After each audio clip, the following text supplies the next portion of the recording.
Assalamualaikum warahmatullahi wabarakatuh. Perkenalkan, nama saya Suci Ramadhan Fitri dengan NIM 2248 dari kelas 6D Farmasi. Baiklah, di sini saya akan mempresentasikan tugas saya Teknologi Bahan Alam dengan dosen pengampu Bapak Hari Ade Saputra. Baiklah, di sini materi 1 yaitu tentang pemilihan dan penyiapan bahan. Langkah pertama yang kita lakukan itu adalah identifikasi. Maksudnya adalah proses mengenali, meneliti, dan menentukan karakteristik atau sifat dari bahan-bahan yang akan digunakan. Yang kedua itu ada seleksi. Maksudnya di sini adalah proses memilih bahan yang paling sesuai dari beberapa alternatif yang telah diidentifikasi sebelumnya. Nah, selanjutnya faktor yang mempengaruhi senyawa pada tumbuhan meliputi yaitu yang pertama ada musim, yang kedua kadar air, yang ketiga intensitas paparan sinar matahari, yang keempat itu ada kadar tanah seperti pH, alkalinitas senyawa makro atau mikronya.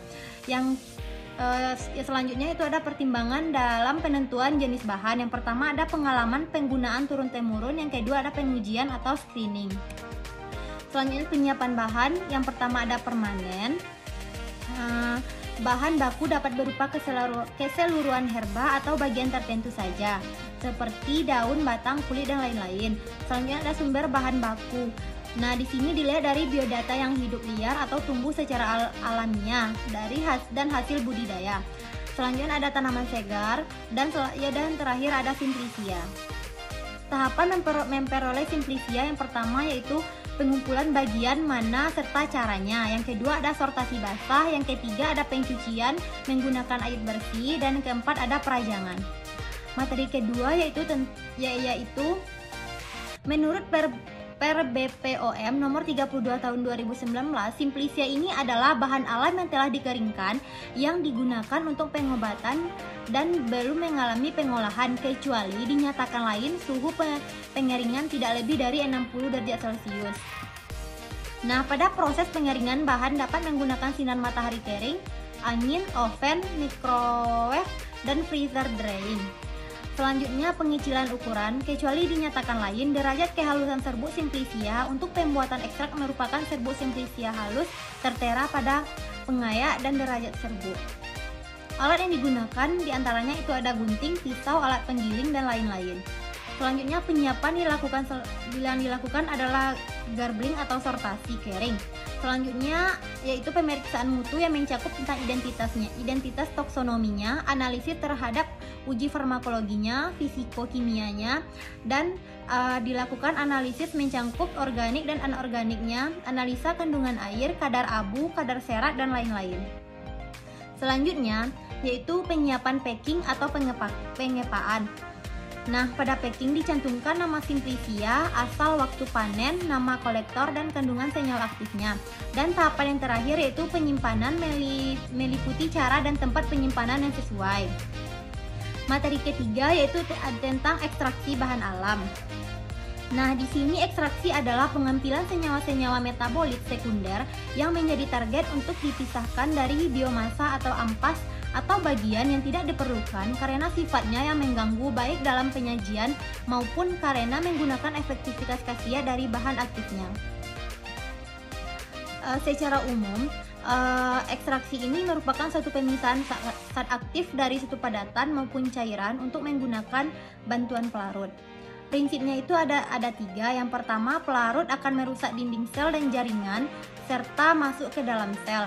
Nah, yang kedua, pelarut akan melarutkan senyawa-senyawa metabolit, dan yang ketiga, pelarut bersama senyawa metabolit yang terlarut dikeluarkan atau dipisahkan dari bahan atau biomasa penghasilnya.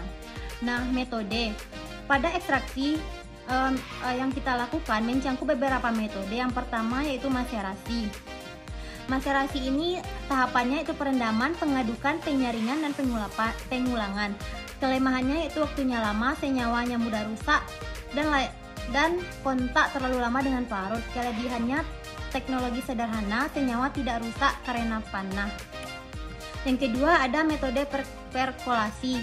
Tahapannya yaitu packing dan pengaliran pelarut. Kelemahannya lebih banyak pelarut dan lain-lain. Kelebihannya teknologinya sederhana.